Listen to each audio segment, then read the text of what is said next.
menunjukkan pukul 14.00 di tempat saya.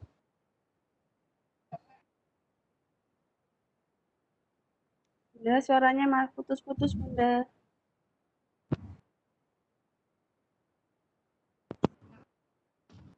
Saudara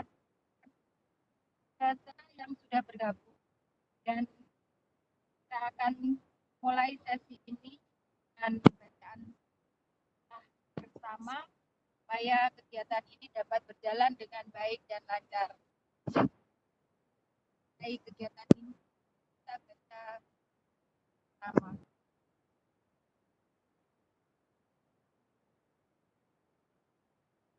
Kita lanjutkan, Bapak Ibu. Kami perkenalkan terlebih dahulu siapa sih narasumber yang akan berbagi pada kali ini. Beliau bertugas di mana dan apa saja yang sudah banyak beliau lakukan untuk kegiatan lintas budaya ini. Kak dulu CV Ani. Nah, ini dia. Nama beliau Ibu Ani Triwinarni. Tadi sebentar berbincang, beliau asli Jember. Saya juga dari Jember. Maksudnya pernah dinas di Jember di SMK Jember. Tapi setelah itu Mei kemarin kami dipindah tugaskan di SMK Negeri 1 Probolinggo. Banyak cerita juga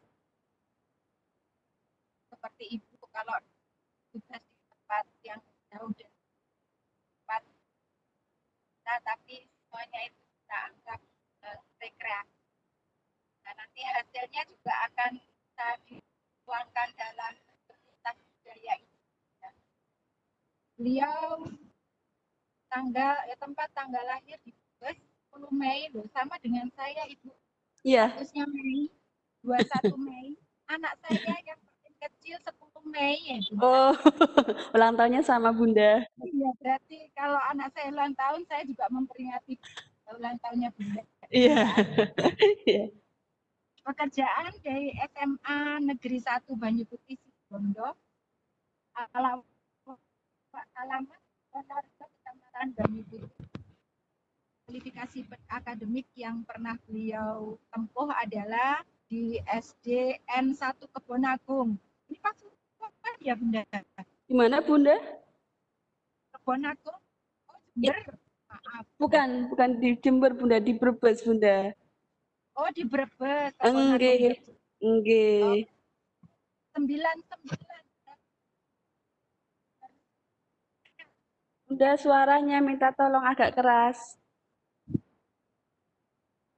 Saya sudah selesai kuliah. Ini masih muda sekali. SMP-nya SMP Negeri 2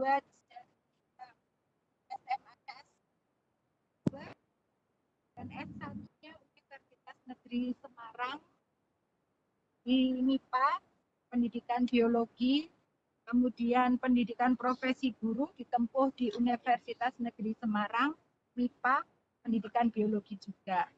Kemudian pendidikan dan pelatihan yang pernah Bunda Ani lakukan adalah workshop teknologi enhanced learning atau TEL di SMAN 2 Situbondo yang dilaksanakan oleh Keamil Reksam.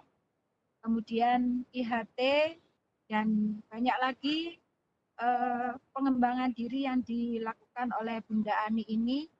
Kemudian juga pengalaman mengajarnya pernah di SMPS Pancasila Pora Kabupaten NTT. Waduh, Nggih. sudah pernah melanglang buana ya Bunda ya? Nggih. Sepertinya ikut guru Indonesia mengajar apa ya? SM3T Bunda. Oh, SM3T. Iya, program nggih. Iya, sukses Bunda.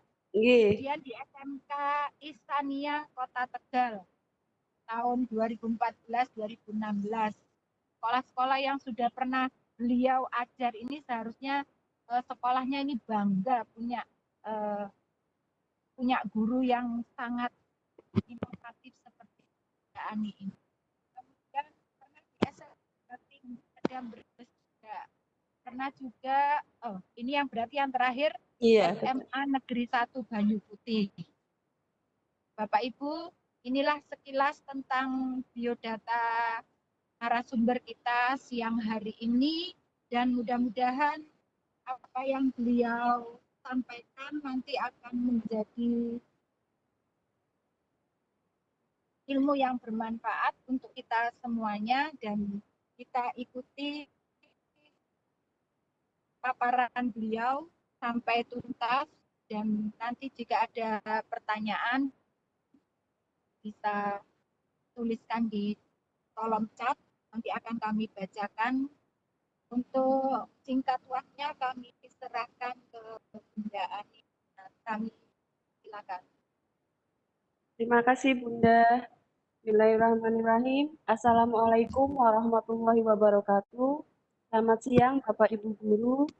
Salam sejahtera untuk kita semua.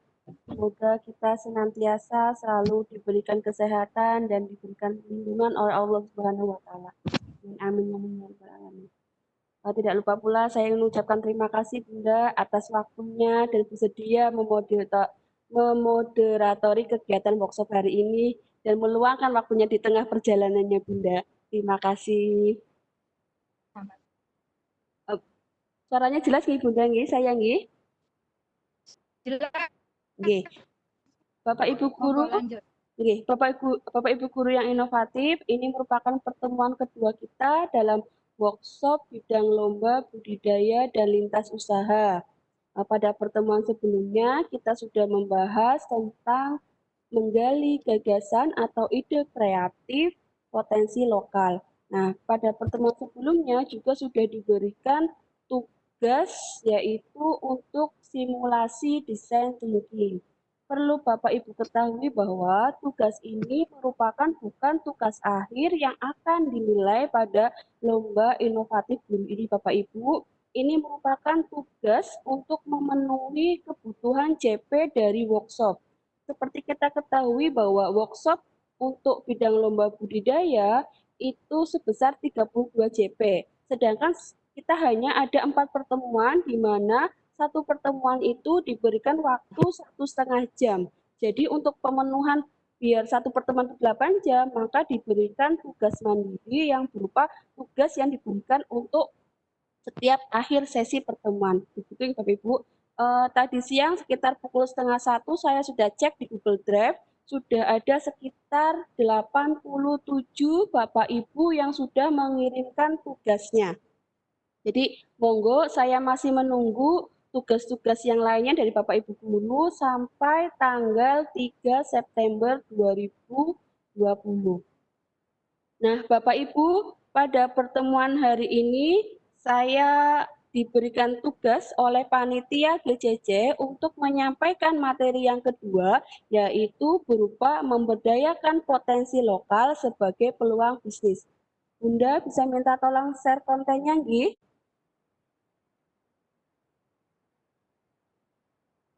Halo Bunda, suaranya tidak jelas.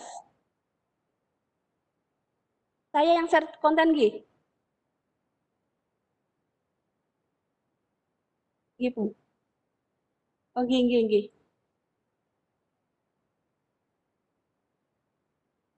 Bentar, Bapak Ibu, saya share konten dulu. Di titik 3 itu. Nggih. Nggih, Bunda.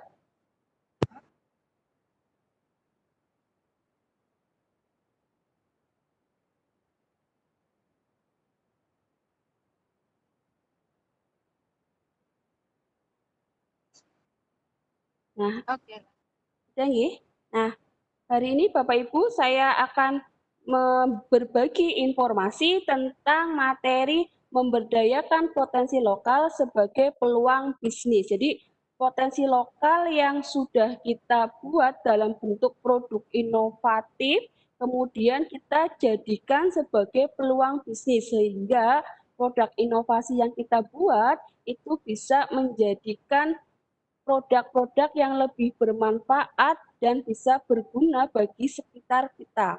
Nah, kalau bicara tentang bisnis Bapak Ibu, itu pasti tidak akan jauh dari pembahasan tentang BMC sama SWOT. Nah, kenapa? Karena kalau kita ingin membuat sebuah bisnis, pasti butuh perencanaan. Perencanaan yang matang. Tidak serta-merta, aku pengen bikin bisnis ini, maka langsung jadi. Enggak. Jadi kalau kita membuat sebuah bisnis, itu pasti harus ada perencanaan. Nah, perencanaan bisnis ini, yaitu tidak lain kita harus membuat BMC sama SWOT. Nah, apa sih SWOT itu? Nah, apa sih BMC itu? Kita jelaskan satu persatu. BMC itu merupakan kepanjangan dari bisnis model kanvas. Nah, kalau orang-orang kewirausahaan, orang-orang bisnis pasti sudah sangat paham sekali tentang BMC ini. Nah, BMC ini berbeda dengan yang namanya bisnis plan atau rencana bisnis. Apa sih bedanya bisnis model kanvas sama bisnis plan? Nah, materi ini saya ambilkan dari Bapak Fajar sama Ibu Ira. Nah, sebelum saya jelaskan perbedaan antara bisnis model kanvas dan bisnis plan, di sini Bapak Ibu bisa melihat gambar yang ingin saya tunjukkan. Di sini ada dua gambar. Ini merupakan sama-sama tukang ojek, tapi berbeda. Satunya ojek konvensional, satunya merupakan ojek yang sudah milenial. Kenapa? Yaitu dia merupakan menggunakan aplikasi Gojek. Dari kemarin saya sering cerita tentang Gojek gitu nih Bapak Ibu, karena merupakan Gojek itu adalah suatu produk inovasi yang sangat bermanfaat sekali. Bahkan Gojek itu sudah menjadi perusahaan yang menjadi salah satu perusahaan yang termasuk golongan dekakorn. Bapak Ibu paham ya, dekakorn, unicorn. Nah, kalau unicorn itu adalah aset dari perusahaannya itu hanya sebesar hanya 1 juta dolar. Jadi kalau dirupiahkan sekitar 14 triliun. Tapi kalau Gojek itu sudah naik tingkat menjadi ke perusahaan dekakorn, yaitu aset perusahaannya sudah sampai 10 juta dolar atau kalau dirupiahkan itu sebesar 140 triliun. Idenya padahal dari yang sangat sederhana, permasalahan yang timbul sehari-hari, yang kita alami sehari-hari. Nah, begitu cerdasnya Pak Nadiem Makarim itu memanfaatkan permasalahan-permasalahan yang ada menjadi sebuah peluang bisnis yang sangat hebat sekali dengan nominal aset yang begitu besarnya, 140 triliun Bapak Ibu. Jadi, nah Gojek ini merupakan salah satu produk inovasi di bidang teknologi, yaitu menggunakan aplikasi. Nah, sekarang saya jelaskan apa bedanya rencana bisnis dan model bisnis. Jadi, bisnis plan sama model bisnis kanvas, apa bedanya?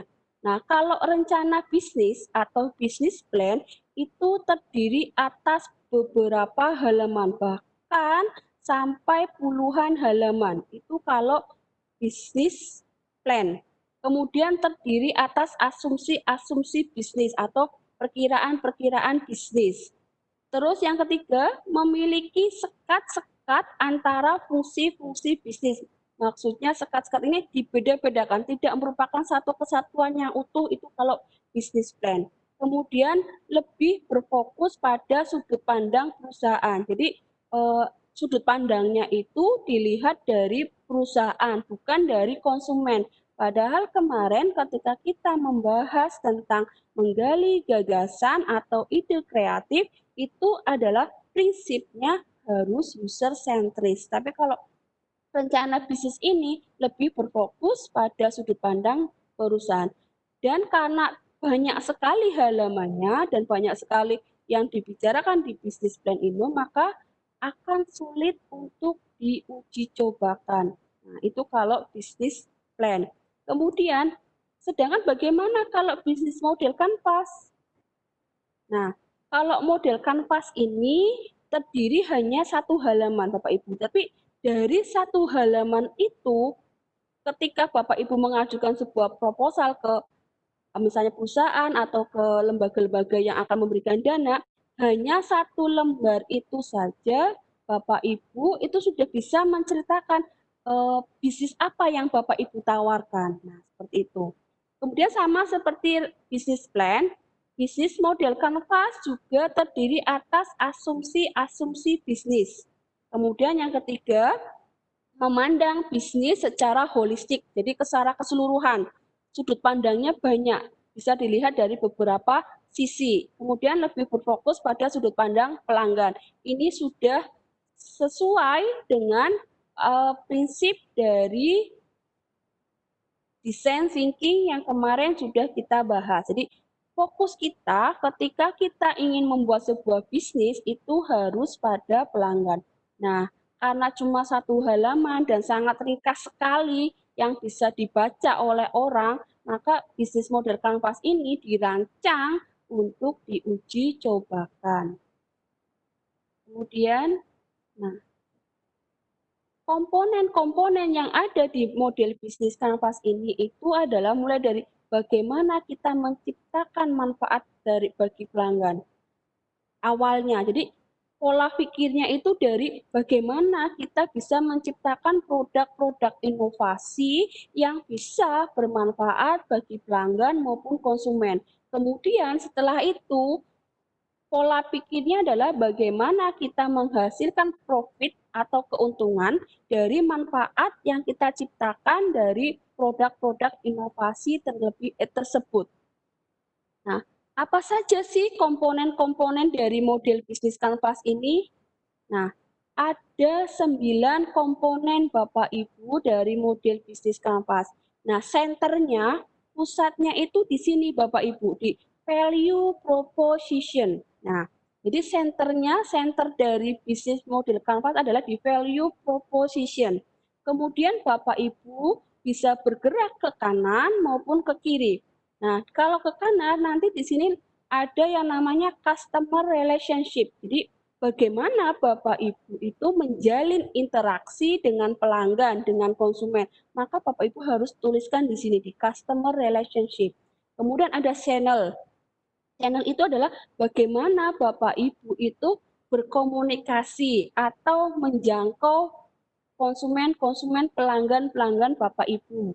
Kemudian ada yang namanya customer segment ya atau siapa target pasar dari Bapak Ibu dari produk-produk inovasi Bapak Ibu. Siapa target pasarnya juga harus ditentukan. Kemudian yang paling bawah ada revenue stream, itu adalah bagaimana Bapak Ibu bisa menghasilkan uang dan dari mana sumber penghasilan tersebut, itu di revenue stream. Ketika sebelah kanan sudah selesai, Bapak Ibu mungkin bergerak ke sebelah kiri. Di sebelah kiri ini ada yang namanya key activities atau apa sih? Apa hal yang terpenting yang Bapak Ibu lakukan untuk membuat bisnis ini bekerja atau berfungsi, berjalan. Itu ada namanya key activities atau kunci utamanya apa dari bisnis Bapak Ibu. Kemudian ada key resources adalah apa aset terpenting dari yang Bapak Ibu perlukan supaya bisnis ini bisa berjalan, bisa bekerja, bisa berfungsi. Apa sumbernya? Apa aset pentingnya? Kemudian ada key partner. Nah, kalau key partner ini adalah siapa partner siapa saja Ibu, Bapak Ibu akan bekerja dengan siapa saja untuk menjalankan bisnis tersebut. Kemudian yang tidak kalah pentingnya dari semuanya ada yang namanya cost structure. Jadi ini adalah biaya-biaya yang harus Bapak Ibu keluarkan untuk menjalankan sebuah bisnis. Nah, perlu. Jadi kesemuanya ini perlu Bapak Ibu tuliskan, perlu Bapak Ibu rencanakan ketika Bapak Ibu ingin membuat atau ingin membangun sebuah bisnis. Nah, dari semuanya ini bagaikan sebuah jaringan yang utuh Bapak Ibu. Bapak Ibu tidak bisa memisahkan atau berdiri sendiri, aku lebih fokus hanya ke key activities-nya saja atau saya hanya fokusnya sama customer segment-nya saja. Tidak bisa. Semuanya ke-9 komponen ini harus menjadi satu yang menjadi jaringan yang begitu kuat untuk membangun sebuah bisnis. Jadi kalau membangun bisnis itu pertama yang dimulai adalah harus membangun jaringan Bapak Ibu. Nah, Untuk lebih jelasnya, saya ingin berbagi informasi lebih lanjut tentang masing-masing komponen dari bisnis model Canvas. Nah, yang pertama, yang paling penting yang harus Bapak Ibu pikirkan adalah value proposition. Apa sih value proposition itu? Value proposition itu adalah nilai yang ditawarkan dari produk inovasi Bapak Ibu. Jadi kalau Bapak Ibu punya produk inovasi, itu kira-kira nilai yang ditawarkan itu apa? Nah, manfaat apakah yang kita tawarkan pada pelanggan dari produk-produk inovasi tersebut?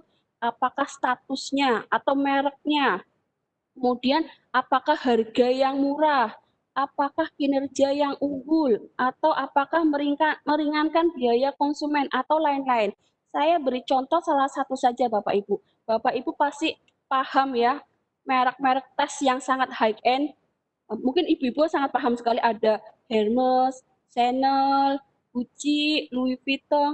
Mereka ini merupakan produsen-produsen raksasa yang menawarkan nilai yang ditawarkan itu adalah statusnya, mereknya. Makanya begitu banyak orang yang rela mengeluarkan uang bahkan sampai miliaran hanya untuk membeli satu tas Hermes saja.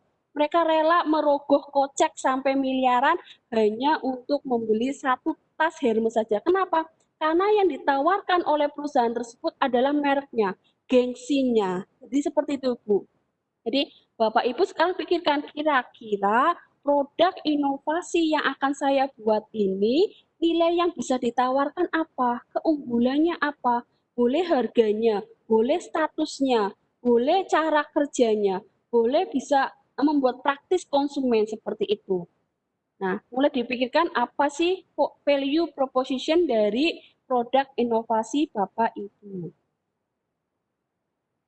Kemudian yang kedua, kita bergerak ke kanan langsung ke customer segment, yaitu adalah target pasarnya siapa. Jadi punya produk inovasi ketika mau dijadikan bisnis, kira-kira produk inovasi ini target pasar saya siapa? Apakah seluruh segmen pasar? Tidak memandang usia, tidak memandang jenis kelamin, tidak memandang jenis pekerjaan, atau tidak memandang jenis penghasilan, semuanya. Jadi target pasarnya itu semuanya bisa menggunakan atau bisa mengambil manfaat dari produk inovasi Bapak Ibu. Ataukah ceruk pasar atau niche market atau sesuai dengan pekerjaannya atau sesuai dengan platform multisisinya. Kayak seperti contohnya seperti ini Bapak Ibu. Tadi saya lanjutkan contoh yang pertama, tas merek Hermes. Bagi kita sangat besar sekali uang yang harus kita keluarkan untuk membeli satu tas Hermes. Nah, tapi sudut pandang perusahaan itu berpikir, berarti kita ini bukan target pasar yang disasar oleh perusahaan Hermes tersebut. Jadi, perusahaan Hermes tersebut sudah memiliki target pasar, bahwa target pasar perusahaan Hermes itu adalah kalangan atas yang punya penghasilan sekian ratus juta setiap bulan. Jadi ketika untuk membeli harga tas yang begitu mahalnya, mereka mampu. Nah, kita yang berpikirnya bahwa kok mau beli tas dengan harga semahal itu? Iya, karena memang kita bukan target pasarnya mereka, seperti itu mungkin Bapak Ibu. Tapi kalau kita, oh murah ini saya mampu membelinya, berarti kita termasuk ke target pasarnya dari perusahaan Hermes tersebut. Jadi Bapak Ibu juga harus mulai berpikir kira-kira produk inovasi saya ini target pasarnya siapa? Apakah Bapak Ibu mau menyasar semuanya atau hanya golongan tertentu, hanya usia tertentu, hanya pekerjaan tertentu juga bisa. Nah, kemudian itu semoga Ibu paham tentang customer segment atau target pasar. Kemudian selanjutnya ada channel atau jaringan. Channel atau jaringan. Nah, bagaimana kita akan menjangkau pelanggan kita? Apakah melalui tenaga penjualan atau salesman, atau melalui toko milik perusahaan, atau melalui website atau e-commerce atau yang lain-lainnya. Jadi kita sudah punya produk inovasi nih Bapak Ibu, kita sudah tahu target pasarnya siapa. kita sudah tahu apa yang kita tawarkan dari produk inovasi kita. Sekarang kita berpikir, kita mau menjualnya melalui apa? Bagaimana kita menjual produk ini biar sampai ke konsumen, biar sampai ke pelanggan. Dengan cara apa? Apakah kita menyewa jasa salesman atau kita titip di toko-toko milik perusahaan, misalnya contohnya titip ke Indomaret atau titip ke Alfamart atau titip ke toko-toko oleh-oleh atau misalnya lebih luas lagi titip ke perusahaan kayak Carrefour, Transmart, seperti itu Bapak Ibu. Jadi saya punya pengalaman, bukan saya sebenarnya, saya punya teman, teman saya itu produksi bandeng lunak ya Bapak Ibu, bandeng presto. Bandeng presto dia produksi secara home industry, tetapi produksi bandeng prestonya teman saya ini bisa mampu menembus dijual di Transmart. Sebenarnya caranya saya tanya, bagaimana caranya kok bisa sampai masuk ke Transmart? Nah, dia berbagi informasi kepada saya, yang penting ketika produk rumahan ingin masuk ke Transmart itu, yang harus dimiliki adalah satu, harus punya yang namanya izin PIRT. Jadi kalau home industry itu harus ada izin PIRT dari Dinas Kesehatan. Kemudian yang kedua adalah ada izin dari BP POM. Nah, ketika dua ini sudah terpenuhi Bapak Ibu, kita bisa masukkan ke Transmart, tinggal menghubungi manajer yang ada di sana. Kita minta ada tesnya juga, kira-kira tahan berapa hari seperti itu. Nah, jadi kita ketika punya produk inovasi dan ingin dijual, itu sudah tahu mau dijualnya lewat mana. Seperti itu yang namanya channel. Bagaimana kita akan menjangkau pelanggan kita. Kemudian selanjutnya ada yang namanya customer relationship atau bagaimana kita akan menjaga dan mengembangkan jumlah atau meningkatkan jumlah pelanggan. Apakah dengan layanan mandiri atau self service atau layanan yang diotomasikan atau layanan yang didedikasikan secara personal. Atau contoh gampangnya gini Bapak Ibu. Misalnya kita punya sebuah toko, punya produk inovasi. Biar cepat dilaku di pasaran, itu pasti pelayanan kita kepada konsumen itu sangat nomor satu. Misalnya gini, ada dua toko, toko A sama toko B dengan produk yang sama, dengan harga yang sama. Yang satu pelayanannya kurang baik atau yang satunya pelayanannya sangat baik, pasti kita akan lebih memilih membeli barang di toko B karena pelayanannya baik.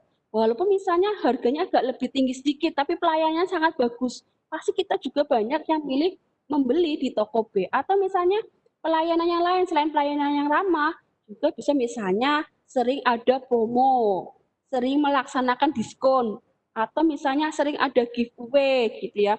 Giveaway ini sangat familiar sekarang terutama bagi pengguna YouTuber-YouTuber itu sering kenapa YouTuber itu sering mengadakan giveaway karena biar viewernya semakin menambah, subscribe-nya semakin meningkat. Nah, ketika subscribe meningkat sama viewernya meningkat, maka yang melihat konten YouTube mereka juga semakin meningkat. Impact-nya apa? Imbasnya adalah mereka akan semakin banyak mendapatkan uang dari YouTube itu sendiri karena dengan viewer yang semakin meningkat. Makanya mereka para YouTuber itu sering sekali melaksanakan giveaway. Terus kemudian setelah customer relationship ada yang namanya revenue stream atau dari mana kita akan mendapatkan pendapatan. Nah, dari mana saja? Apakah dengan berlangganan, dengan cara berlangganan, apakah dengan jual putus, atau dengan harga sewa, atau rental, atau yang lain-lainnya. Nah, revenue stream ini tergantung dari produk inovasi kita. Misalnya, saya itu punya warung makan, Bapak Ibu. Nah, konsep warung makan saya itu adalah bagaimana saya bisa menggabungkan antara warung saya itu bisa untuk tempat nongkrong, anak-anak muda, jadi target pasar saya bisa juga anak-anak muda, tapi bisa juga untuk family, untuk keluarga yang ketika mau makan. Jadi saya pengen punya warung makan yang bisa untuk semuanya. Maka konsepnya adalah saya buat warung makan yang buat nongkrong enak, tapi buat acara keluarga juga enak, seperti itu Bapak Ibu.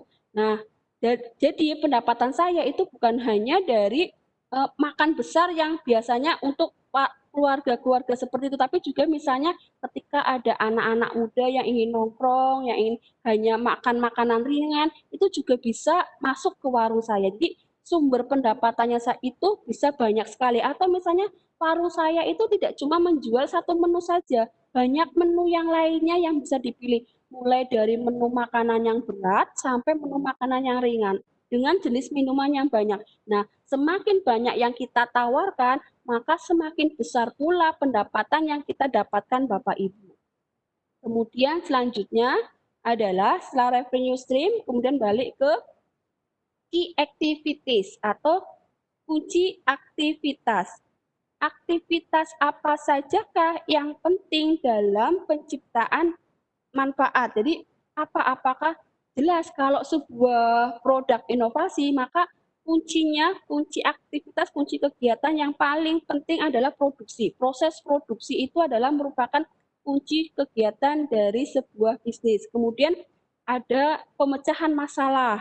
Jelas ketika setiap produk inovasi itu pasti harus ada evaluasinya, kemudian kita pecahkan solusinya apa. Nah, terus berbenah sehingga menjadi produk inovasi yang mantap seperti itu. Kemudian ada yang namanya manajemen platform. Jadi jelas sebuah perusahaan, sebuah bisnis itu pasti butuh manajemen dan lain-lain. Jadi activitiesnya Bapak Ibu sudah pikirkan kira-kira dari produk inovasi saya ini yang merupakan kunci utamanya itu apa, dan itu yang menjadi pegangan dari Bapak Ibu. Kemudian selanjutnya ada yang namanya key resources atau aset atau sumber daya apakah yang penting dalam menciptakan manfaat. Nah, kunci sumbernya itu apa saja? Apakah SDM yang unggul? Saya berani produksi banyak dari produk inovasi saya ini karena saya yakin saya itu punya sumber daya manusia yang unggul yang bisa memproduksi dalam jumlah banyak dengan kualitas yang bagus. Nah, itu yang namanya kunci sumbernya. Atau bahan baku yang unggul. Nah, bahan baku yang unggul itu apa saja? Nah, bahan bakunya misalnya kualitasnya nomor 1 gitu, atau bahan bakunya itu mudah didapatkan, jumlahnya banyak seperti itu, tersedia kapan saja sehingga tidak akan mengganggu proses produksi. Nah, itu juga menjadi salah satu kunci sumber dari bisnis Bapak Ibu. Atau misalnya yang ketiga, ada yang namanya jaringan outlet yang luas. Nah, Bapak Ibu tuh berani produksi banyak dari produk inovasi Bapak Ibu karena Bapak Ibu punya beberapa outlet, sehingga ketika produksi banyak ini taruh di outlet A, outlet B, outlet C, outlet D gitu. Seperti itu yang namanya key resources. Jadi Bapak Ibu harus berpikir kira-kira kunci sumber dari produk inovasi saya itu apa. Seperti itu. Kemudian selanjutnya, nah key partner. Jadi siapakah mitra yang penting dalam mendukung penciptaan produk inovasi yang bermanfaat ini? Jadi Bapak Ibu juga namanya bisnis tidak bisa bekerja sendirian, itu sangat tidak mungkin sekali. Pasti kita harus menjalin kerjasama, menjalin partner dengan beberapa pihak. Apalagi bisnis sekarang yang harus serba online. Maka Bapak Ibu itu juga berpikir bagaimana saya harus menjalin, misalnya kita jalin kerjasama, kita jual di marketplace yang ada, bisa Shopee, Bukalapak, Tokopedia, Lazada, dan lain-lain banyak sekali. Atau karena kita menjual produknya secara online, pasti kita juga harus bekerja sama jasa pengiriman, bisa JNE, JNT, pos, dan lain-lain. Bapak Ibu, ketika kita sudah bekerja sama perusahaan pengiriman, enaknya adalah kita tidak perlu, misalnya kita punya paket, kita tidak perlu mengantarkan satu persatu ke pihak perusahaan pengiriman tersebut. Kita tinggal di rumah, tinggal telepon aja, sudah ada paket. Nah, mereka akan datang mengambil paket-paket tersebut. Nah, itu adalah salah satu keuntungan ketika kita menjalin kerjasama dengan jasa penyalur. Atau misalnya yang lainnya, kita juga bekerjasama dengan pemasok bahan baku, jelas. Nah, namanya kita kan nggak bisa produksi, ketika kita tidak bisa produksi bahan baku sendiri, maka kita harus menjalin kerjasama dengan pemasok bahan baku yang ada. Atau kemudian kita bekerja sama dengan agen penjualan. Nah, tadi agen penjualan itu bisa berupa marketplace yang secara online atau misalnya toko oleh-oleh atau toko yang bisa dititipi barang-barang atau produk-produk kita, itu yang namanya agen penjualan atau bisa juga kita bekerja sama dengan spesialis atau pakar. Nah, jika produk inovasi kita misalnya kalau produk makanan, makanan yang baru atau hasil olahan dari apa, misalnya keripik bonggol pisang. Nah, itu kan bonggol pisang biasanya dibuang. Kemudian kita berpikir bagaimana bonggol pisang ini karena dia limbah dibuang, kita manfaatkan. Manfaatkan jadi apa? Jadi keripik misalnya. Ini misalnya contohnya Bapak Ibu ya. Keripik bonggol pisang. Nah, ketika bahan limbah seperti itu untuk dijual ke masyarakat menjadi sebuah produk makanan, maka ada yang namanya uji lab Bapak Ibu. Harus uji lab. Uji lab kemana? Maka kita harus bekerja sama kepada spesialisnya atau pakarnya, yaitu di universitas yang menyediakan jasa uji lab laboratorium untuk menguji dari produk makanan kita. Kenapa? Karena ini berupa makanan yang akan dikonsumsi oleh manusia. Kemudian setelah key partner, ada yang namanya cost structure. Tadi di sebelah kanan ada yang namanya revenue stream, jadi pendapatan kita dari mana saja. Nah, yang sebelah kiri ada yang namanya cost structure. Jadi cost structure ini adalah biaya apa saja sih yang akan kita keluarkan ketika kita akan membangun sebuah bisnis. Nah, biayanya apa saja? Itu ada antara lain ada yang namanya biaya tetap atau fixed cost, ada biaya variabel, ada skala ekonomis, ada juga yang namanya biaya yang tidak terduga. Kalau biaya tetap itu adalah biasanya berupa alat-alat yang bisa dipakai berkali-kali. Mungkin akan rusak tapi tidak langsung misalnya kita pakai alat itu langsung habis, bukan. Itu yang namanya biaya tetap atau fixed cost. Kemudian ada biaya variabel atau variable cost itu biasanya untuk biaya yang dikeluarkan untuk barang-barang atau bahan-bahan yang digunakan sekali pakai. Kemudian ada yang namanya skala ekonomis dan lain sebagainya Bapak Ibu. Jadi cost structure ini termasuk biaya promosi, biaya pengemasan, terus biaya iklan itu masuk ke dalam cost structure. Jadi biaya tenaga kerja, biaya transportasi itu semuanya masuk ke cost structure. Jangan lupa ketika membuat rincian harga, semua biaya-biaya ini Bapak Ibu harus cantumkan sehingga Bapak Ibu bisa menghitung yang namanya HPP atau harga pokok penjualan. Berapa sih harga pokok penjualan ini, kemudian adalah ketemu harga pokok penjualannya, Bapak Ibu bisa menentukan harga jualnya berapa. Nah, untuk membuat satu produk inovasi, saya harus mengeluarkan HPP misalnya 2.000 misalnya. Nah, dari HPP 2.000 ini kemudian Bapak Ibu berpikir harga jualnya mau berapa, apakah mau 4.000, 6.000 atau berapa seperti itu ya. Itu yang namanya HPP. HPP berbeda sama dengan harga jual. Nah, selanjutnya sebelum saya masuk ke materi yang analisis SWOT, Bapak Ibu harus pahami bahwa adalah penting untuk mengetahui bagaimana menyusun model bisnis kanvas ini, namun lebih penting untuk bertanya mengapa Bapak Ibu harus menyusun model bisnis seperti itu. Jadi kita memang harus menyusun model bisnis kanvas ketika akan memulai sebuah bisnis Bapak Ibu. Tapi kita juga harus tahu tujuannya apa kita menyusun ini. Nah, kita udah repot-repot nulis, merencanakan ini, tapi kita nggak paham tujuannya apanya. Kita harus pahami bahwa apa sih tujuannya? Tujuannya dari bisnis model kanvas ini adalah bagaimana Bapak Ibu membangun sebuah jaringan. Membangun sebuah jaringan untuk membangun sebuah bisnis ya. Jadi kalau menurut saya itu dari beberapa kali yang saya lakukan untuk berdagang itu adalah membangun bisnis itu tidak bisa dalam waktu 1-2 tahun. Tapi yang pertama ketika kita ingin membangun sebuah bisnis adalah kita harus membangun sebuah jaringan. Nah, membangun sebuah jaringan itu yang butuh kerja keras sangat ekstra, butuh waktu, butuh tenaga, butuh pikiran yang luar biasa. Nah, ketika jaringannya itu sudah terbangun dengan rapi, kita sudah tahu semuanya kita bekerja sama dengan siapa saja, sumber bahan bakunya dari mana saja. Nah, baru kita bisa memulai yang namanya membangun sebuah bisnis. Demikian tentang bisnis model kanvas. Kemudian saya lanjutkan ke yang kedua. Setelah kita merencanakan bisnis model kanvas, kemudian kita melakukan yang namanya analisis SWOT, ya.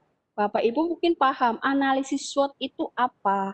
Analisis SWOT ini adalah kepanjangan dari S-nya strength atau kekuatan, W-nya weakness atau kelemahan, O-nya opportunity atau peluang, T-nya threat atau tantangan. Jadi Bapak Ibu ketika sudah mendapatkan produk inovasi, sudah bisa membuat sebuah produk inovasi, Bapak Ibu juga wajib melakukan analisis SWOT tersebut. Nah, formatnya bagaimana untuk analisis SWOT? Nah, saya jelaskan Bapak Ibu. Nah, ini merupakan matriks dari analisis SWOT atau Strategic Management menurut Fred R. David. Nah, di sini ada 9 kolom. Yang ini, yang atas ada kolom strength atau kekuatan. Kemudian di sampingnya kekuatan ada kolom kelemahan.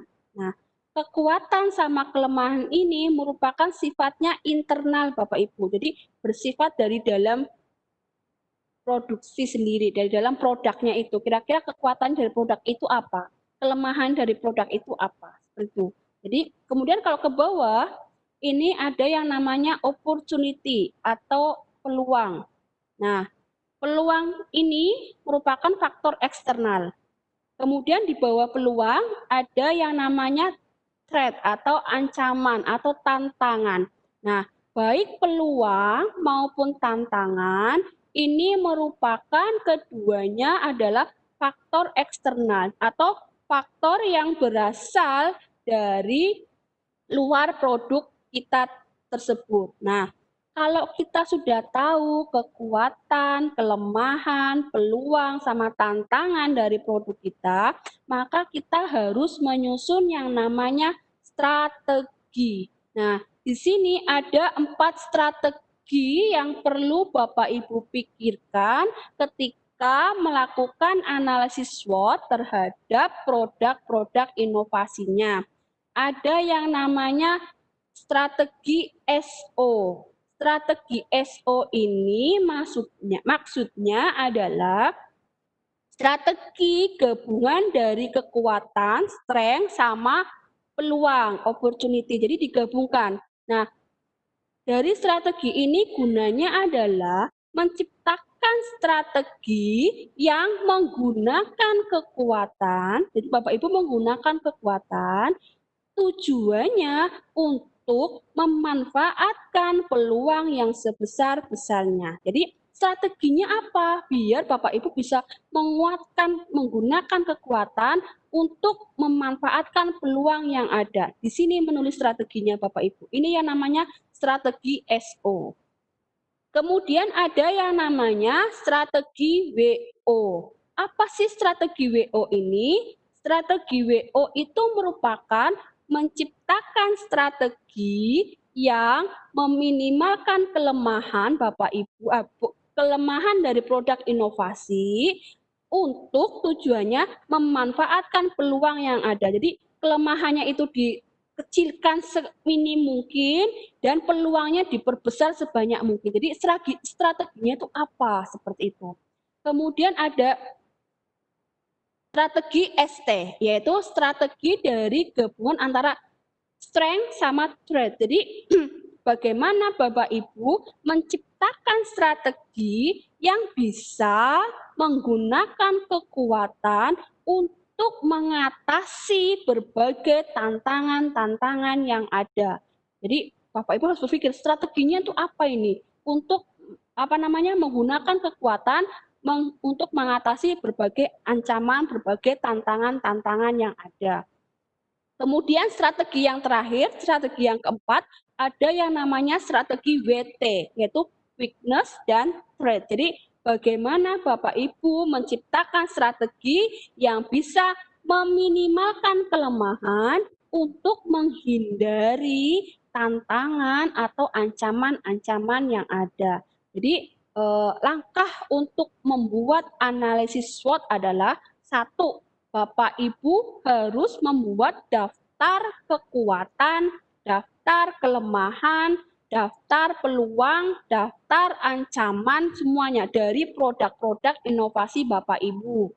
Kemudian setelah itu, Bapak Ibu berpikir berbagai strategi-strategi untuk menggunakan kekuatan, untuk meminimalisir kelemahan, memperbesar peluang, menghindari berbagai ancaman. Strategi-strateginya itu apa saja. Nah, masing-masing nanti ditulis di bagian kolom masing-masing. Nah, saya punya contoh analisis SWOT Bapak Ibu.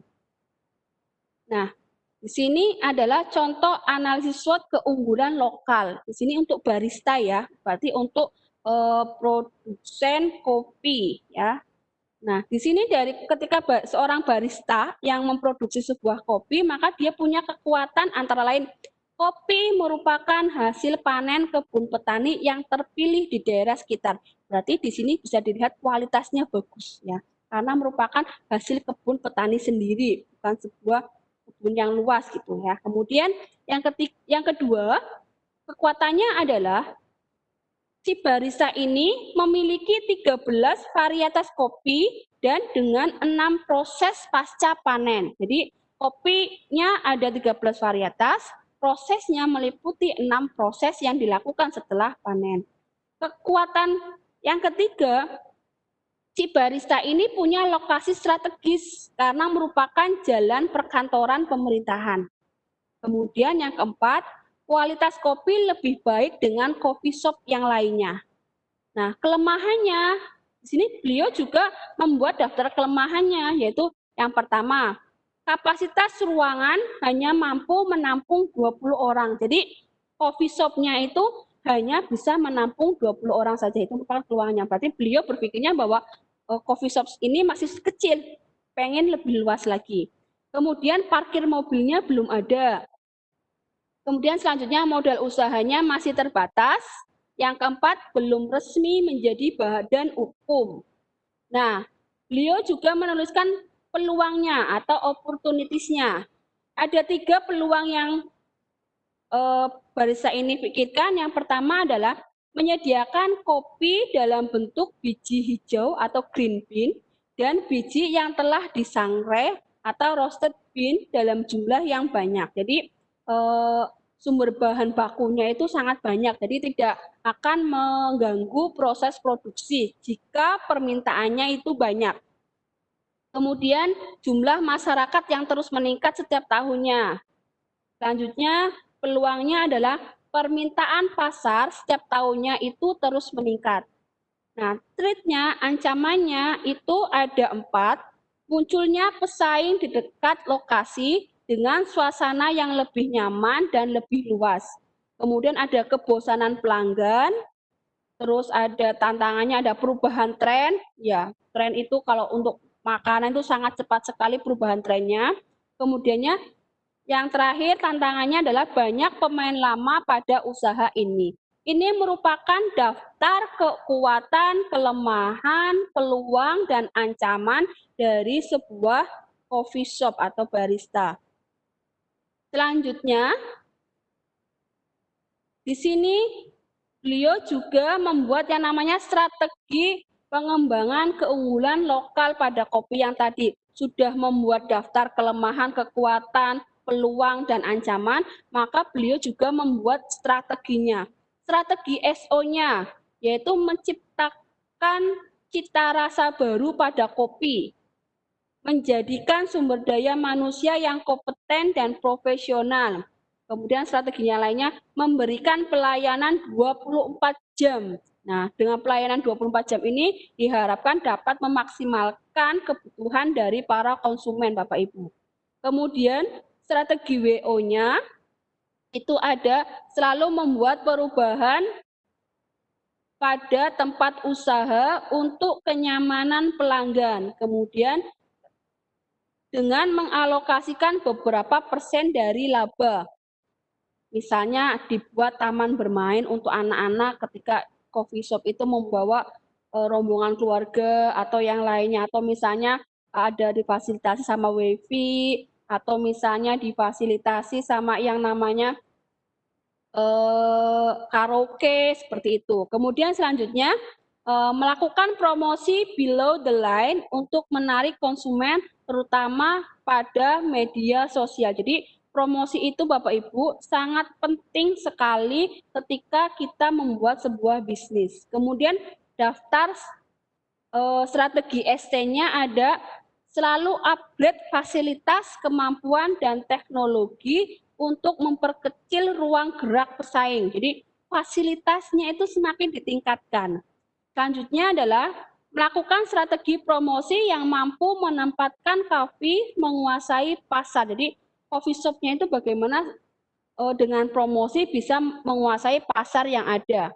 Kemudian selanjutnya ada strategi WT, yaitu yang pertama selalu mengerti keinginan pelanggan dan terus memperbaiki sistem dan pelayanan untuk membentuk loyalitas konsumen untuk meningkatkan brand image usaha. Branding itu sangat penting dalam sebuah usaha Bapak Ibu. Jadi kita harus pelayanannya sangat maksimal. Nah, demikian adalah contoh dari analisis SWOT yang bisa Bapak Ibu lakukan. Nah, sekian dari saya. Terima kasih. Sebelum saya tutup penjelasan dari saya, sebelumnya saya juga akan sama seperti pertemuan sebelumnya Bapak Ibu, pertemuan kali ini juga ada tugasnya karena ini permintaan dari panitia untuk melengkapi 8 JP tersebut, maka setiap pertemuan itu harus ada tugasnya. Bentar nih Bapak Ibu, sebelum kita lanjut ke sesi tanya jawab.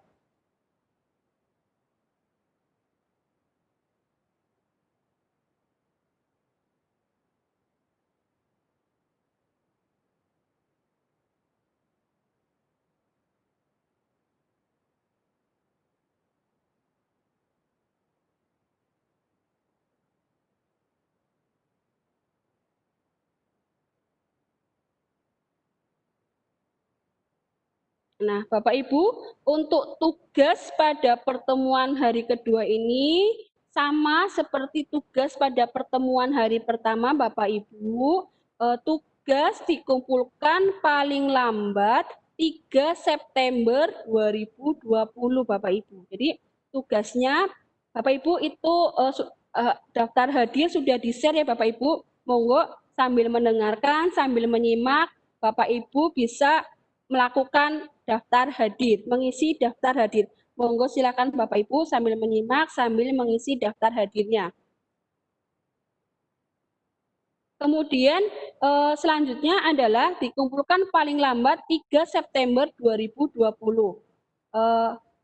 Apa tugasnya? Tugas untuk pertemuan kedua ini adalah melakukan analisis SWOT produk yang ditentukan. Nah, produk yang ditentukan ini adalah produk inovasi dari Bapak Ibu yang akan digunakan untuk lomba. Jadi Bapak Ibu bisa melakukan analisis SWOT untuk produk yang ditentukan.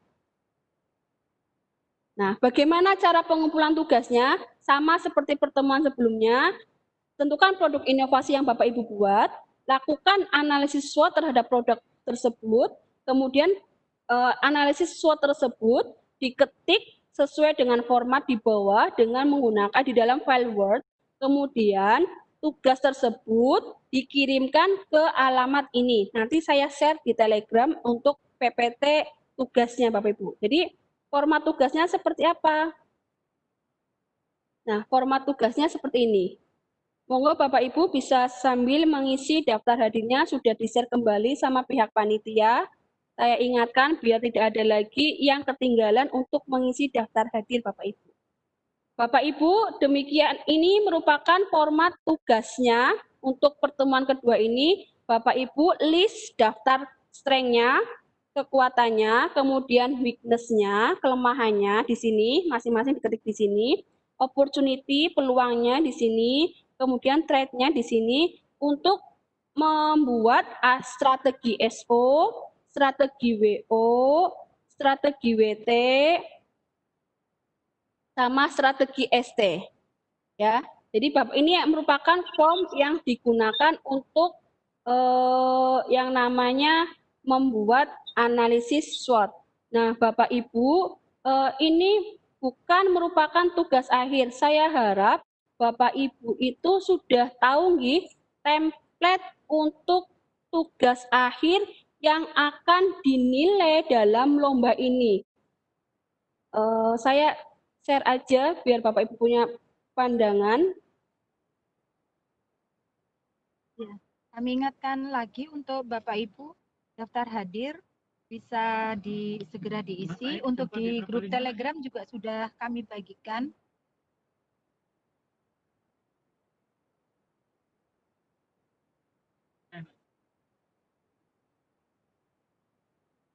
Nah, Bapak Ibu untuk bidang budidaya dan lintas usaha lombanya itu kriteria penilaian untuk lomba ini adalah yang pertama sama seperti yang kemarin saya wanti-wanti adalah efektivitas penggunaan sumber daya lokal, potensi lokal itu nilainya sebesar 20% Bapak Ibu.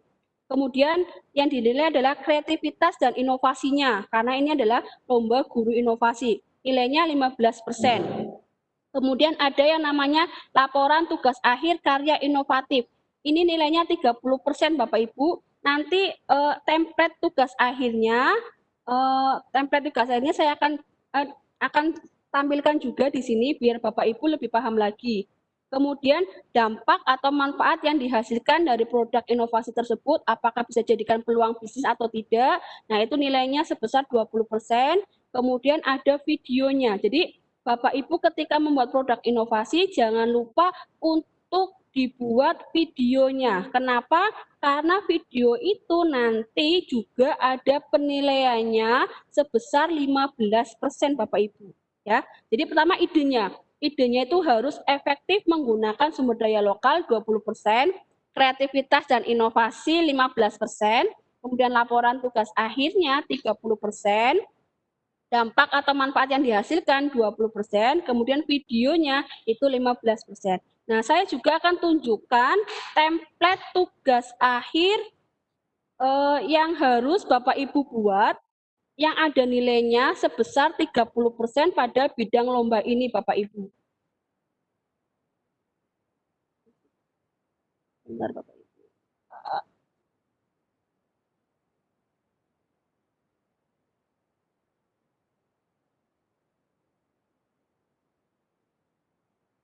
Ini Bapak Ibu, ini merupakan template tugas akhir yang harus Bapak Ibu kerjakan dan template ini yang akan dinilai oleh Dewan Juri sebesar 30% Bapak Ibu, mulai dari nama sekolah, lengkap biodata pesertanya, ada judul karya inovatifnya atau produknya, ini kemudian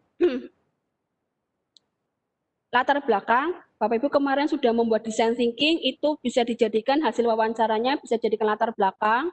Kemudian ada analisis bisnis karya inovatif, nama karya inovatifnya apa, keunikan dan kelebihannya apa dibanding karya inovatif yang lainnya, terus target penggunanya apa, ini segmen ya, segmen pasarnya tadi apa, kemudian kompetitor atau pesaing langsungnya apa saja dijelaskan di sini Bapak Ibu, itu yang bagian kedua. Kemudian analisis SWOT, Bapak Ibu. Jadi tugas hari ini bisa juga untuk sekalian nyicil tugas akhirnya Bapak Ibu. Ada kelebihan, kelemahan, kekurangan, kesempatan atau peluang, tantangan, dan kesulitan. Jadi saya memberikan tugas akhir yang kedua ini juga sekalian Bapak Ibu bisa mencicilnya untuk membuat template tugas akhirnya yang akan dinilai oleh Dewan Juri.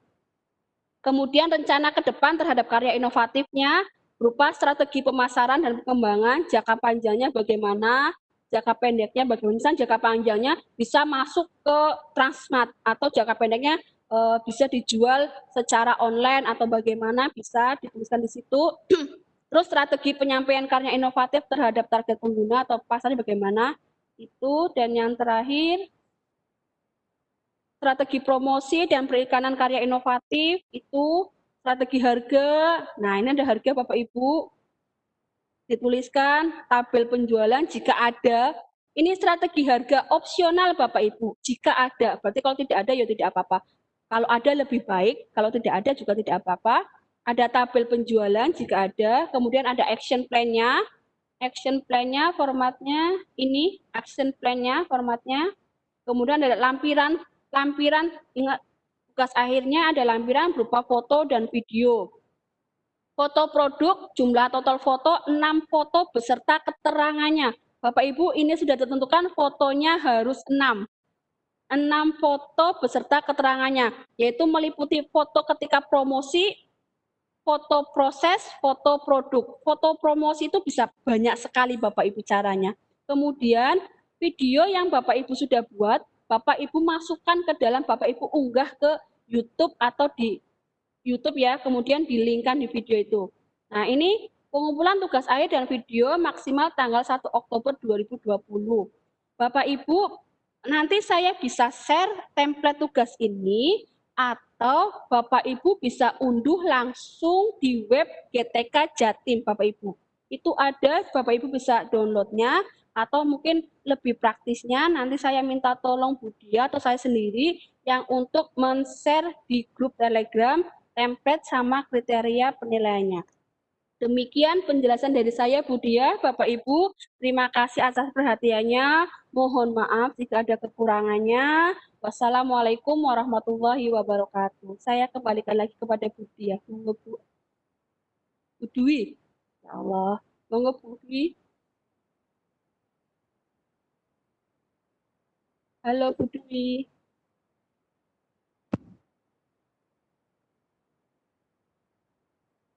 Bu Dwi, halo.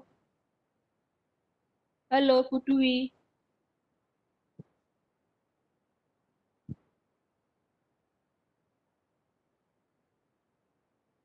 Halo Bu Dwi.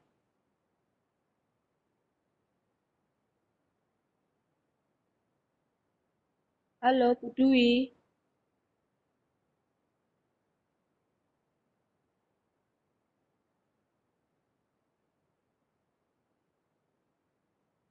Bu Dwi, halo. Bu Dwi.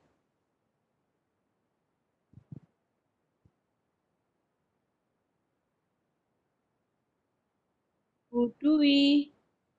Halo Bu Dwi. Bu Dwi. Bunda. Bunda. Bun. Bunda. Halo.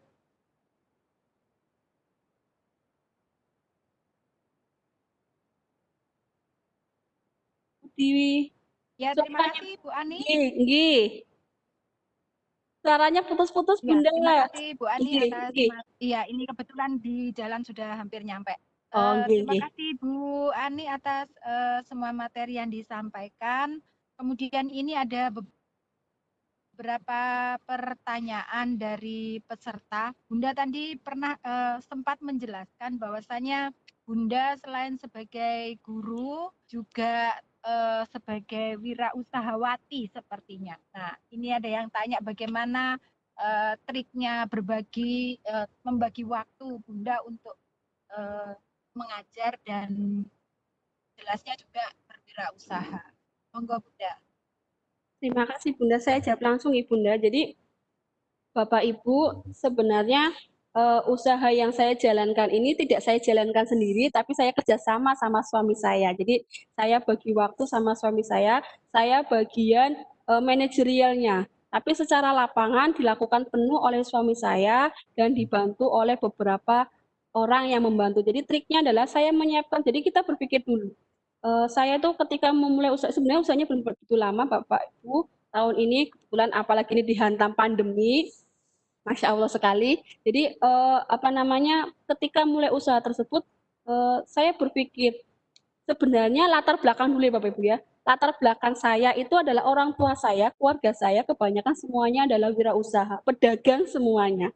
Kebetulan saya yang jadi pegawai negeri, tapi saya juga karena jiwanya sudah jiwa dari orang tuanya pedagang, jadi saya juga berpikir bagaimana saya bisa mendapatkan penghasilan tambahan atau saya juga bisa mengembangkan apa yang saya sukai di bidang perusahaan secara real. Kemudian saya tukar pendapat sama suami saya.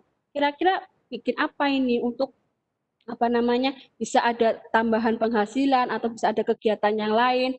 Kebetulan eh, apa namanya berpikir di sini itu yang namanya saya usahanya di Brebes Bunda. Di Brebes Iya. itu tempat untuk nongkrong di Brebes di Brebes kecamatannya Jatibarang itu tempat nongkrong anak-anak itu masih sangat kurang. Kemudian saya lihat, saya pertama tes pasar dulu. Saya lihat, oh di sekitar Jatibarang itu, di sekitar tempat tinggal saya itu eh, ikan bakar itu sangat nggak ada bahkan kalaupun ada itu hanya eh, berbeda cara pengolahannya Bapak Ibu. Kemudian saya berpikir tempat nongkrong anak-anak muda kurang. Kemudian apa namanya eh, tempat ikan bakar juga nggak ada. Kemudian gimana kita gabungkan kedua ini? Jadi kita bisa mendapatkan income anak muda nongkrong oke.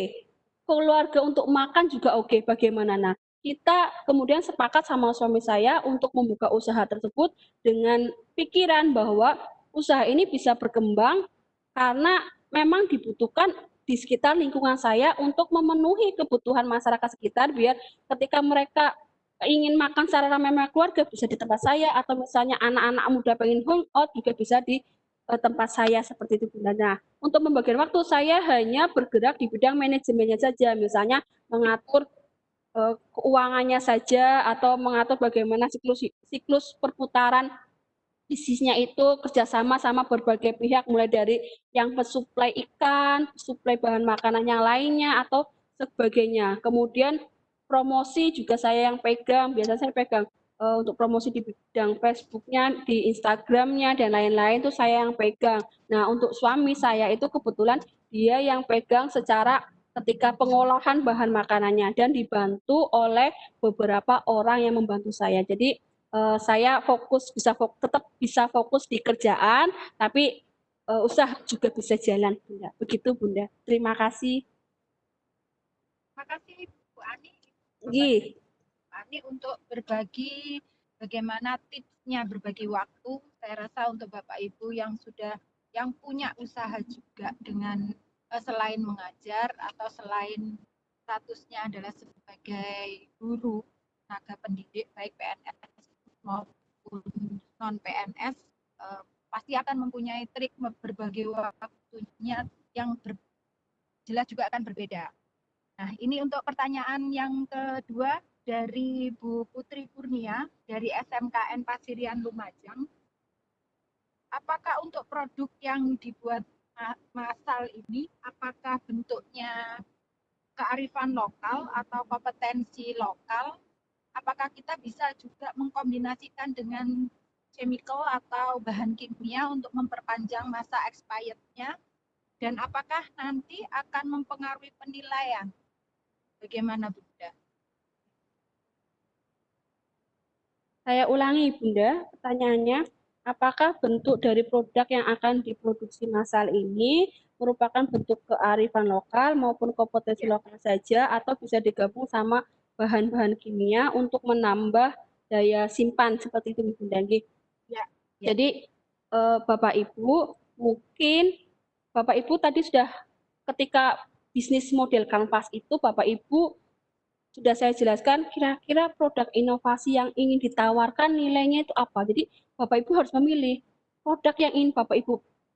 Setiap pilihan pasti ada risikonya Bapak Ibu. Jadi ketika Bapak Ibu ingin memilih bahwa produk inovasi yang saya bikin itu merupakan pure murni produk yang mengembangkan potensi lokal tanpa tambahan zat kimia apapun, bahan kimia apapun. Karena ketika sama dengan ada campuran bahan kimianya, itu akan sama dengan produk-produk inovasi yang lainnya. Atau misalnya saya campur dengan bahan kimia, tapi jumlahnya tidak begitu banyak, hanya tujuannya untuk memperpanjang masa kadaluarsa dari produk makanan saja.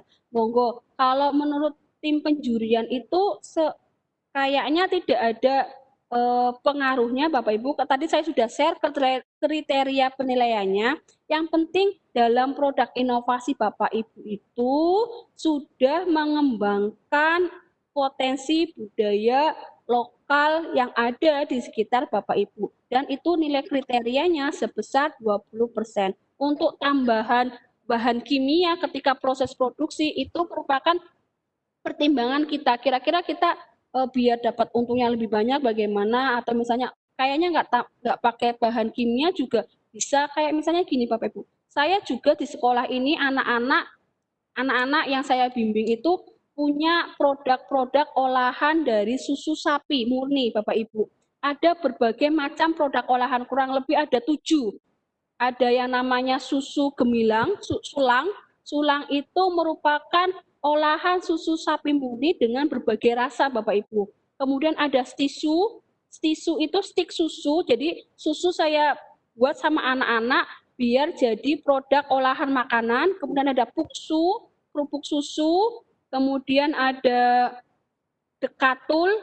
Dekatul itu menggunakan susu dan bekatul untuk menjadi sebuah cookies. Ada emas baluran, yang terakhir ada permen susu, ada spudot, dan semuanya saya tidak menggunakan bahan tambahan untuk memperpanjang kadaluarsa. Tapi memang jadi kita produksi itu sekali habis Bapak Ibu. Tapi ketika Bapak Ibu ingin menjadikan sebuah bisnis yang panjang, sangat boleh sekali kalau menurut saya untuk memberikan tambahan bahan kimia untuk tujuannya memperpanjang masa kadaluarsanya. Tapi mungkin ini tidak akan berpengaruh terhadap penilaian karena kriterianya tadi jelas. Yang penting produk inovasi dari Bapak Ibu itu sudah mengembangkan, memberdayakan potensi lokal yang ada di sekitar daerah Bapak Ibu. Demikian Bu Dwi, semoga bisa diterima oleh Ibu Putri Kurnia.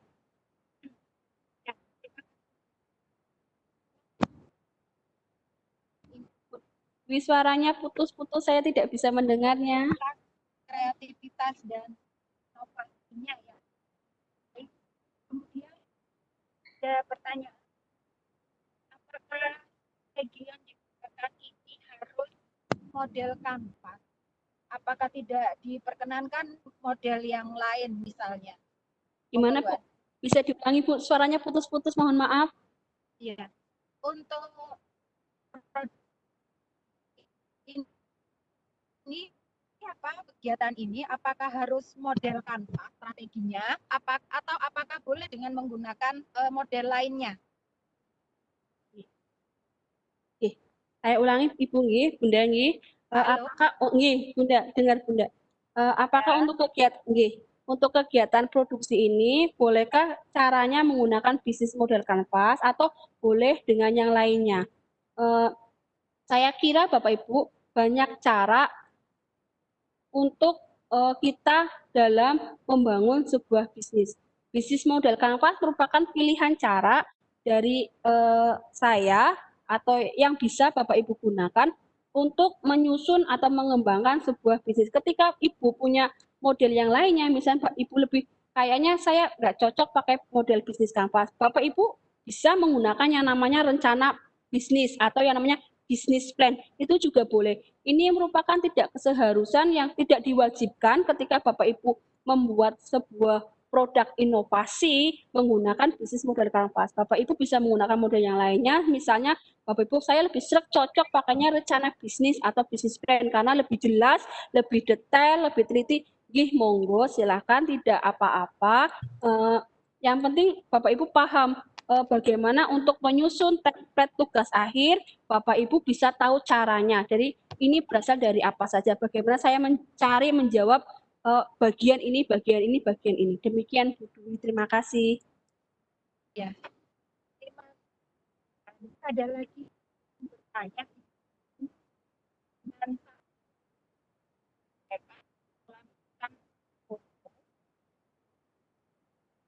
Bunda, suaranya putus-putus, saya tidak bisa mendengarnya, mohon maaf.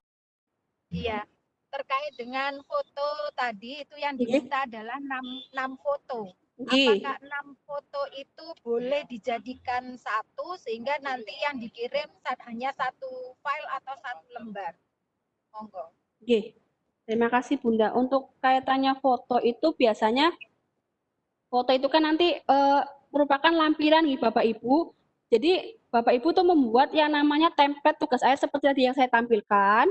Kemudian bagian yang terakhir itu ada yang namanya bagian lampiran Bapak Ibu. Nah di lampiran itu ada yang namanya foto. Nah biasanya karena kita saking semangatnya itu fotonya banyak sekali yang ditempel, yang disertakan. Tapi kadang juga kita, wah saya lupa nggak foto produksi, nggak foto ini, nggak foto ini. Nah, akhirnya foto yang ditempelkan atau yang dilampirkan itu cuma 2, cuma 3. Nah, di sini panitia meminta untuk lampiran foto itu hanya 6 foto saja, terdiri atas foto promosi, kedua foto produksi, ketiga foto produknya. Bapak Ibu bisa memilih, misalnya foto promosinya cuma 2, foto produksinya 2, foto produknya 2, boleh dijadikan satu file di bawah lampiran, yaitu satu template, satu file sama tugas akhirnya Bapak Ibu. Jadi ketika kirim tugas ya hanya satu file saja. Nah, satu file itu yang mulai dari atas bagian judul sampai akhir lampiran yaitu berupa foto-foto tersebut. Begitu Bu Dia, Bu Dwi, mohon maaf. Ya, oke Bunda, terima kasih. Berarti nanti laporannya itu memang satu file saja Bapak Ibu. Nanti di dalamnya itu juga terdapat foto 6 foto yang dimaksud oleh Bu Ani. Jadi tidak diunggah sendiri-sendiri, nanti diunggah jadi satu dengan laporan. Nah, itu untuk terkait dengan foto tadi. Dan ini ada pertanyaan lagi Bunda, untuk videonya. Apakah video produksi atau video pemasaran yang diminta? Kemudian apakah karya inovatif harus sampai diproduksi skala besar dan dijual? Nah ini kayaknya sudah terbiasa dengan model penelitian yang riset ini ya, yang pengembangan. Nah kalau yang penelitian pengembangan ini kan memang harus diproduksi skala besar atau skala tertentu yang sehingga sampai menghasilkan hasil yang bisa dipertanggungjawabkan. Monggo Bunda. Terima kasih Bunda Dwi. Bapak Ibu, di sini ada 2 pertanyaan. Apakah terkait videonya sama karya inovatifnya itu apakah harus diproduksi secara besar untuk bisa diperjualbelikan? Begini Bapak Ibu. Untuk video, alangkah baiknya ketika kita membuat sebuah video dari sebuah produk itu dimulai dari awal dulu bahannya, kemudian produksi, kemudian pengemasannya, kemudian selanjutnya video penjualannya atau promosinya. Jadi runut Bapak Ibu, tidak perlu durasinya panjang-panjang, tidak perlu 2 menit, 1 menit itu cukup, tapi video itu mewakili bahwa produk inovasi ini, bahannya ini, proses produksinya seperti ini, nanti ketika bisa dijual, proses promosinya seperti ini. Cukup seperti itu Bapak Ibu. Jadi bukan potongan-potongan saja, tapi bagaimana video itu jadi satu, tidak perlu durasinya panjang-panjang. Itu untuk kaitannya sama video produksi atau pemasaran. Bapak Ibu, untuk template tugas akhir juga dibatasi kapasitasnya ya, hanya bisa unggah file sebesar 10 MB kalau tidak salah saya. Jadi hanya 10 MB yang dibatasi yang bisa diunggah untuk template tugas akhir Bapak Ibu. Nah, untuk karya inovatif ini yang dilombakan apakah harus diproduksi secara massal, secara besar sehingga bisa dijual seperti itu. Nah, kalau menurut saya ini merupakan jangka panjang. Untuk sementara, untuk kepentingan lomba, mungkin yang penting bisa diproduksi dan bisa dijual untuk ke beberapa orang. Tapi kan tadi di template tugas akhir Bapak Ibu, di situ sudah dijelaskan bahwa ada yang namanya tindak lanjutnya. Tindak lanjutnya bisa tindak lanjut jangka panjang dan tindak lanjut jangka pendek. Mungkin ketika produksi skala besar masuk ke dalam tindak lanjut jangka panjang. Misalnya 3 sampai 5 tahun ke depan, saya tindak lanjutnya terhadap produk ini bisa produksi sekian unit seperti itu Bapak Ibu. Jadi untuk kepentingan lomba masih untuk jangka pendek saja, tidak perlu produksi secara besar dan tidak perlu misalnya penjualan secara besar-besaran juga tidak, tapi kita yang penting produk kita bisa dijual, bisa berguna bagi masyarakat. Tapi untuk kedepannya, tindak lanjut kedepannya, jangka panjangnya, mungkin Bapak Ibu berpikir bagaimana produk ini bisa dijual secara massal dan bisa digunakan oleh banyak orang. Seperti itu. Tapi untuk kepentingan lomba bisa mungkin skala kecil terlebih dahulu. Demikian Bu Dwi, semoga bisa diterima jawabannya. Oke, terima kasih Ibu. Intinya dari materi yang disampaikan kali ini sebenarnya ini adalah kelanjutan dari materi yang kemarin Bapak Ibu, dan Bapak Ibu bisa berproses dari awal.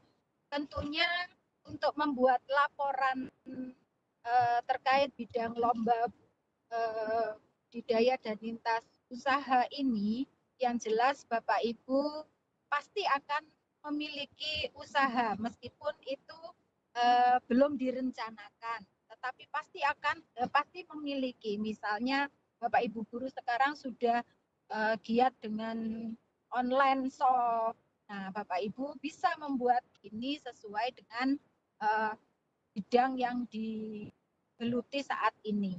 Kalau memang belum punya usaha, ya mudah-mudahan dengan mengikuti materi ini dan paparan dari Bu Ani, Bapak Ibu tergerak untuk memiliki jiwa wirausaha. Apalagi untuk guru-guru SMK yang memang notabene harus memiliki jiwa wirausaha tersebut, dan paling tidak bisa memotivasi anak didiknya untuk membuka lapangan pekerjaan yang baru, apalagi dalam kondisi pandemi seperti ini ya. Mungkin bisa kita sudahi. Masih banyak pertanyaan Bunda, tapi waktunya mungkin terbatas. Bisa kita diskusi di Telegram. Dan terima kasih untuk Bunda Ani yang sudah bisa berbagi pada sore hari ini, siang sampai sore. Dan terima kasih kepada seluruh peserta. Mohon maaf apabila masih ada pertanyaan yang belum bisa disampaikan atau dijawab oleh Bunda Ani, tapi nanti sudah kami record semua pertanyaan dan nanti akan kita diskusikan di Telegram. Untuk Bapak Ibu kami ingatkan kembali untuk daftar hadir segera diisi Bapak Ibu, karena waktunya hanya 30 menit. Dan Bapak Ibu bisa melihat link daftar hadirnya di Telegram juga selain di chat room ini. Dan kita insya Allah akan bertemu kembali di tatap online, kan tatap muka ya Bunda. Tatap iya, betul. online. Ya, tatap online. Sekarang tidak ada tatap muka.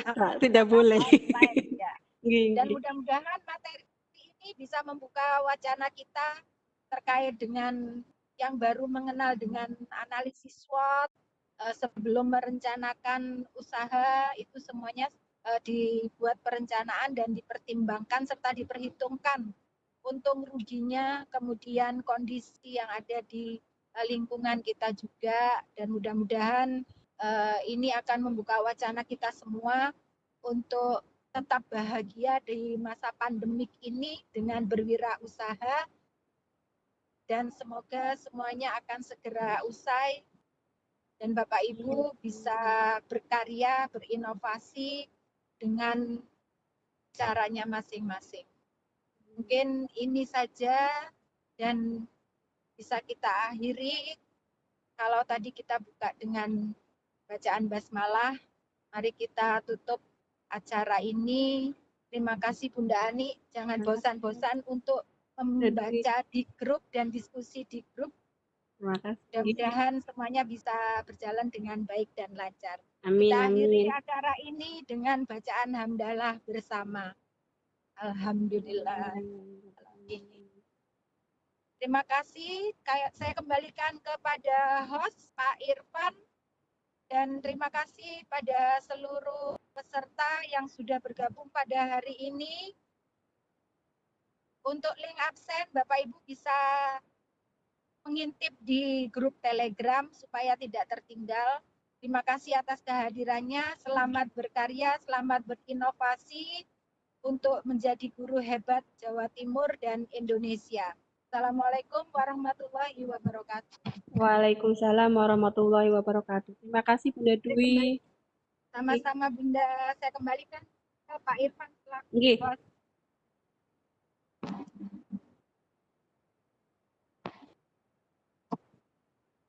Saya lanjut, mau sampai Bunda. Hati-hati Bunda. Yo, Assalamualaikum. Waalaikumsalam, terima kasih. Sama-sama.